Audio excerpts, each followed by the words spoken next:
All right. Hi. This is a video following our podcast episode from our conversation with Loot Rentals. These are the ladies of Loot. I'm your host, Cam, with Beautiful Rentals in Dallas, Texas. And we've got Anna and Rhoda, and so I'm excited for them to share a little bit about themselves. So if one of you wants to go first and tell whoever's listening to this and watching this who you are. Sure. Well, I am Anna, and I am living in Fort Worth, Texas right now, opening up the second branch of Loot Rentals, which has been a little touch and go with everything going on right now. And I'm sitting on my front porch, actually, so you might be hearing cars going by and birds chirping, but it's real life, so it's what we're here for. Yeah. So I'm Rhoda. This is a virtual background behind me because I am actually sitting in my home's mudroom with backpacks stacked around me, including dog bowls, and it also is an office. So it's just a little more pleasant to look at this. But again, just like Anna said, this is real life. I live in Austin, Texas, and this is where we started Loot almost 10 years ago. And just recently, well, actually almost a year ago now, it's hard to believe, Anna decided to move with her family to Fort Worth. She left in August. So we've been going through lots of transitions long before COVID came about. And we're just kind of rolling with the punches and seeing what life has to offer each day, because every day is a little bit different from the one before. Yeah. But I understand that some people have been interested in learning more about what it's like to work with family. And so, Anna and I can talk about that a little bit more.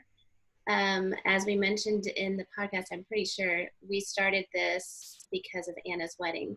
Yeah. And she was very intentional in trying to find very unique items to use in her wedding that were just not available in traditional rental companies.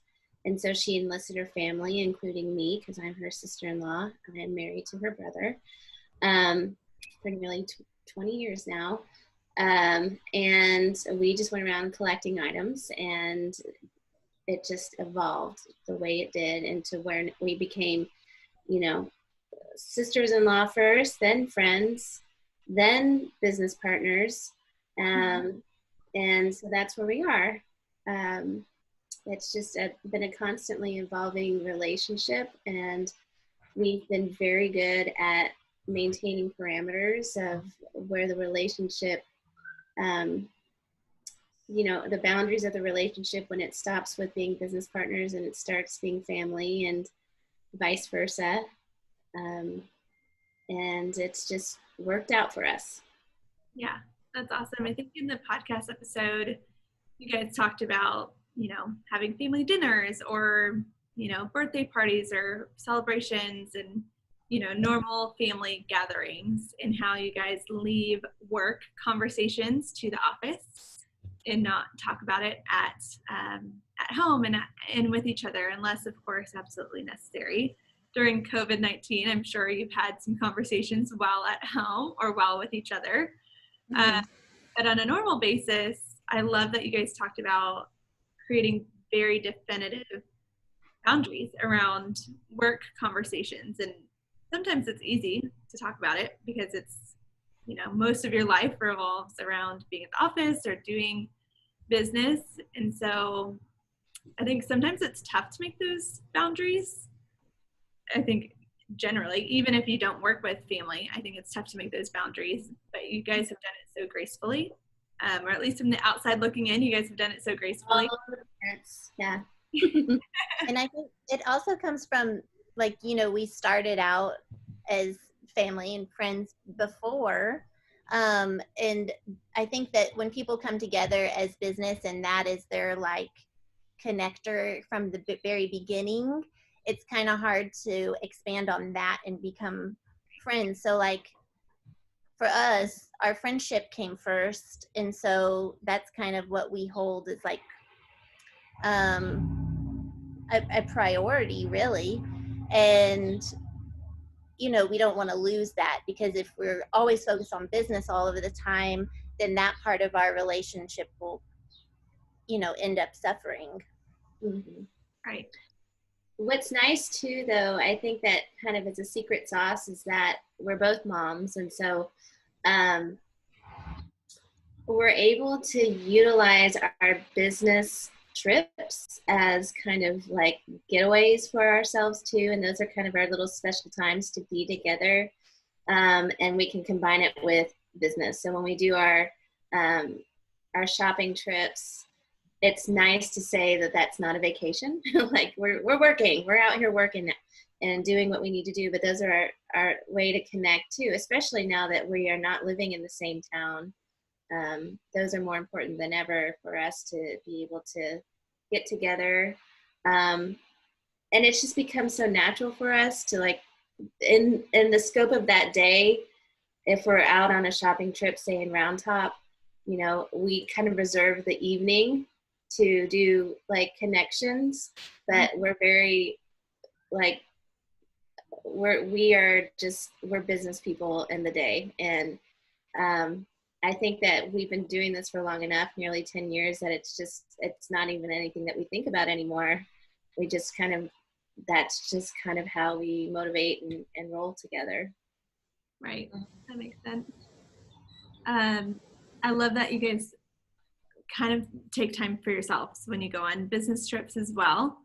It's a nice escape. You don't have to treat it like a vacation, but it's kind of like a mini vacation, I guess, within your work trip. Mm-hmm. That's really cool. What are some things that you guys do when you do go on work trips, whether it be going to market or to Round Top or to a conference or something like that? Yeah, well, we always like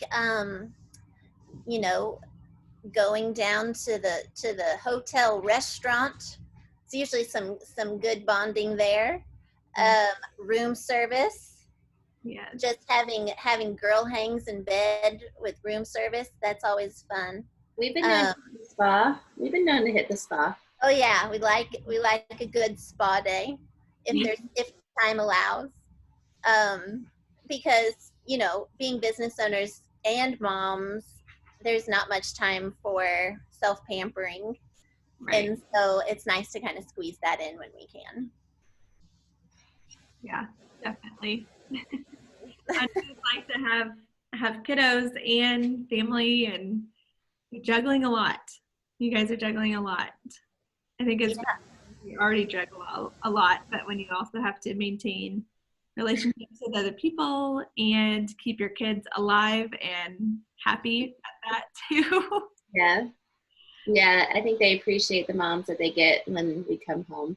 Yeah, I'm sure after a nice relaxing vacation or a work trip. That's awesome. What are you guys doing right now in the midst of working from home and maintaining the house and doing, you're combining both lives together. Like sometimes I think it's easy when life is normal and you guys are going to the office that, you leave home and that's home and this office over here, but now they're both under the same roof. That's an awesome question. And it changes daily. So for my household, I have an 11 and a 13-year-old. So in some ways that's a little bit easier, I think, than people with younger kids. And in addition, I don't have my partner home during the day because he's still going to work outside of the home. Mm-hmm. And so for me, it's super important that I just have like an outline. This is how you're going to go through your day. Right now we're doing homeschool, but that's going to be ending in the next week. And so I'm in a little bit of a panic mode. Like, oh no, how are we going to like fill up this time with everything else? All the camps canceled. But what's super important every morning, and my kids would probably just like roll their eyes right now, but when they have to get up at a certain time, they have to make their bed. And we all do this, and we have to get out and get exercise in the morning just to kind of get the blood pumping. And then I actually ask them, it's not always successful, but I ask them to write a list just like I do. in the morning, I'm like, you have to write down all the things that you need to take care of. And that way, when you're done with it, there's a reward. And we installed an above ground pool in the backyard, just like Anna's family. And like those things don't come until there's some work that's been done. And that's kind of important in our household. Yeah, that's awesome. That's also training them for when they get older and go into high school and go into college to do your work, do what needs to be done, and then rewards come later. Some routines are so important right now. Yeah, they totally are. Anna, what about you? You have little ones. What are you guys doing in your household? So my 3-year-old just turned 4 yesterday. So now I have a 4-year-old and a 7-year-old. And my husband, he has been working from home, but his work has kind of like dried up a little bit. So he has a lot more time to kind of be home with them, and he makes the lunches and the dinners. And that's been great for me because then I kind of have my time to focus on work. And I think right now, more than it's been really great to focus on all of our processes and getting like SOPs in place, and also I've been doing trips back and forth between schlepping inventory up here, trying to get inventory ready for fall season. So, which I still hope goes to plan. We'll see. Fall season is still kind of up in the air. But yeah, so my situation is very different from Rhoda's. I think Rhoda's is hyper focused on family right now because she kind of has to be. And I feel like I've been kind of freed up to focus more on business, and it's kind of like a yo-yo effect, I guess. What do you think? So I feel like having a business partner, yeah, like it's kind of like a marriage too. Like sometimes one person's able to put in more than the other, and kind of the same with business. And I think right now it's been really fruitful and focus on family. Yeah, we've through the scope of the entire business for the past 10 years, we've kind of done that where, there is a little bit of an ebb and a flow. Mm-hmm. We had the luxury, without better use of a word, to allow Anna to take maternity leave twice during the business, and I was able to take that load off of her during those times. I think I'm still pretty involved right now just because I'm able to take a couple of hours or a few hours out of the day just to do some of the SOPs.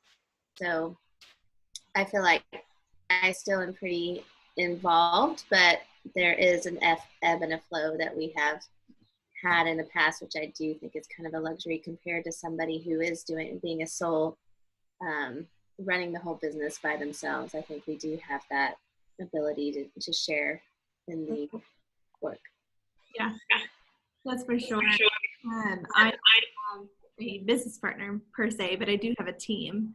And so even those who might be listening and watching, even if you don't have a business partner and you might have a team or, 1 or 2 people left on your team, building in some tasks that they can do that maybe you would normally do to give you more time with your kids or to build out that time. I know one of the things that I'm doing with my kids at home is my kids' office is typically 45 minutes or more, depending on traffic and what time I leave, but I'm using that time to play with my son. And so we're playing trains or cars or really whatever he wants to do during that time. So, 7 to 8 or so, we're doing that. And then he knows that, mommy needs to work. And so now you need to do some worksheets or do coloring books or something like that. But prepping for the day ahead has been super helpful for me. And saying like, hey, you're going to write your name on these worksheets, and then you're going to, you know, color this or whatever. I think prepping has been a big thing in our household to get ready for the next day.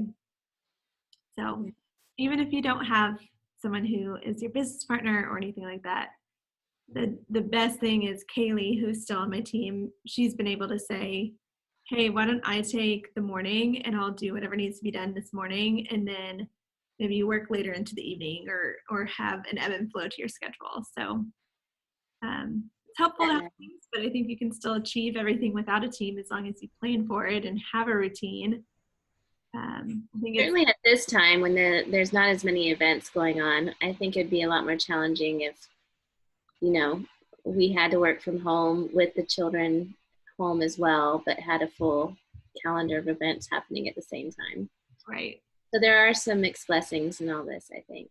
Yeah, definitely. You mentioned working on SOPs. That's typically probably not something that you'd work on in this season, because this season is typically very busy. So working on some of those things that you've needed to do but have pushed off because of busyness and events happening. So, and I hope fall comes back. Fall is, you know, should be busy as long as, you know, they allow events to happen. So yeah, I hope so. Yeah, I think everyone would love for events to be back as long as it's safe and healthy. Yeah. Yes, can't wait. Yeah. If not this fall, maybe spring. Maybe spring will be a little bit busier next year. Yeah. Who knows? Well, any final ideas, thoughts, anything that has to do with family and how to go through this season right now and survive it, at least, if not thrive a little bit in it? I guess the one thing I'm just trying to work on is being okay with uncertainty. You know, it's such human nature for us to always want to have answers, like, or predictions, or this is how it's gonna be. But right now is such a great time to kind of flex that muscle of being okay with not knowing, and working and being positive and working toward the future regardless of not knowing what it's going to look like. And so that's something that I feel like we're trying to do, and just making sure we keep that top of mind, because so many conversations are happening in our circles of like everyone's predicting this is how it's going to be and this is how it's going to be, and that gets a little exhausting because there's just no way to know. So just being comfortable with being uncomfortable for a bit. Yeah, I was listening to a podcast or Instagram story or something somewhere, I don't remember where it was, but they were saying, you know, we weren't certain about the future to begin with before this all happened. I mean, tomorrow, we don't know what's going to happen tomorrow. We might have a plan, but it might happen, it might not happen. And so it was an interesting perspective around, yes, it feels more uncertain right now, but every day is uncertain, and things happen and things ebb and flow, and you might have a plan to get there, but your plan might alter and it might have to pivot regardless of a pandemic or regardless of outside situations that happen. And so it's an interesting perspective around uncertainty, that uncertainty is inevitable. It's there regardless of outside events happening. And so it was like, yeah, that's actually pretty darn true. Back in January or October of last year, we may have had some goals or some things that we wanted to do, but every day is different. And so there's no way to know what's happening. Yeah. I would have to agree with that, just what Rhoda said. Yeah. Awesome. Well, thanks for jumping on here. I know that some of this extension of the podcast will be super helpful for some people. So great. Well, thanks for having us. Yes, thank you. And I hope your days go really well from here on out, and that the sky looks a little bit clearer. Literally and figuratively, it's cloudy out here. I'm sure it is over in Fort Worth as well. But yeah. All right. Well, thanks for joining. I appreciate it, ladies. Thanks you. For having us, Tammy. Bye.